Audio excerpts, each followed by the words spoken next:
Alright, so here's a walkthrough of our client's house. So you can see the house is a little bit messy, so we're going to do a quick yard cleanup before we get started here. Once we're ready, we will start to wash the fence, get rid of any of the dirt, grime, and treat it with our solution agents. Once that's ready, we start pressure washing the fence. We let that rest for about 20 minutes first, right? Before we start pressure washing, getting every nook and cranny with our pressure washer. A little tag team work here by Eddie and myself. Once that fence is nice and pressure washed, we let it dry.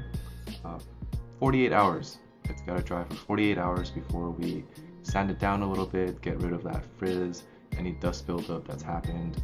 And once it's primed and ready, we start to paint it. We paint and stain it in whatever color you want. Here's a clear coat, makes the fence really pop. And a final walkthrough of the fence. Here you can see it's really well done.